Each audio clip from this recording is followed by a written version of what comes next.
Prenez par contre un port de tête assez haut. Je pose le ballon sur ma poitrine et je tends mes bras.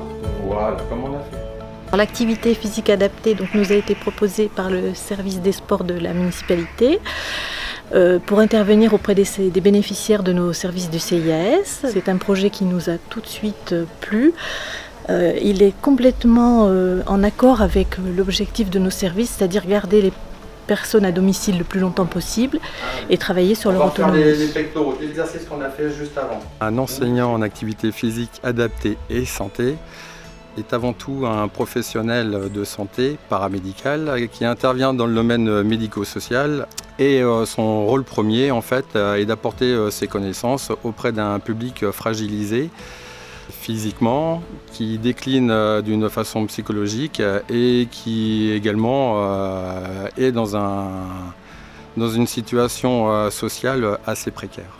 L'activité physique permet justement de maintenir les gens le plus longtemps possible chez eux.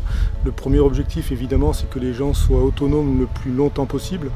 Donc il y a tout un tas d'activités qui permettent d'atteindre cet objectif.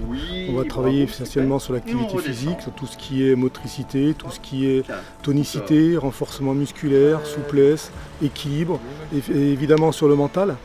Sur le bien-être, puisqu'ils vont avoir un éducateur qui va venir régulièrement chez eux, donc déjà ça c'est important, ils ont un lien social, et puis tout ça fait que les gens vont avoir un bien-être qui va forcément influencer sur leur morale, et on sait très bien que le moral est très très lié à la santé, à la bonne santé. Ça vous a plu cette séance? Ah oui, très bien. Ça se passe bien avec Yannick? Oh oui, il est très gentil. Vous appréciez, ça vous fait du bien? Oui, oui, oui, tout à fait, exactement. Moi, j'ai fait en fait le choix de m'orienter vers un public fragilisé par le vieillissement. Mon idée première est vraiment d'aider les aînés, nos aînés, sur notre territoire.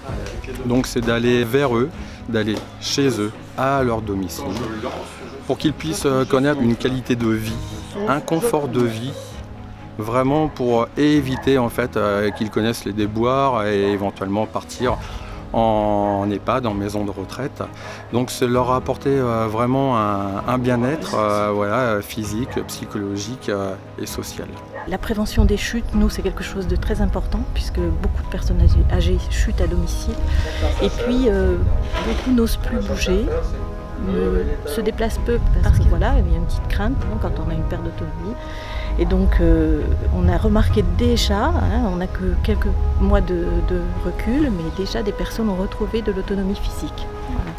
C'est très important si on veut aider les personnes à vieillir chez elles le plus longtemps possible. Ouais, bravo, très bien. Tranquillement, on respire bien. Quand j'enlève mon genou, j'expire. On va utiliser bon nombre de sports où on va employer certains gestes pour mener à bien en fait les exercices et du moins la solution à apporter pour la personne. Il faut en fait que ça devienne vraiment une thérapie. Le sport adapté, du moins l'activité physique adaptée de santé et du sport thérapeutique. C'est un soin de support aujourd'hui.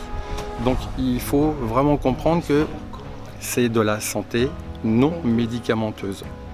Je lève le premier, dernière fois. Ok, très bien. Non. Nous avons démarré en juin avec déjà beaucoup de demandes, un retour d'expérience qui est très positif sur des personnes qui ont besoin de confiance pour retrouver du mouvement, retrouver du lien social. Et c'est tout à fait les objectifs de nos services. Si on peut continuer, moi je suis d'accord. Vous êtes d'accord? Bien volontiers, bien évidemment. Oui.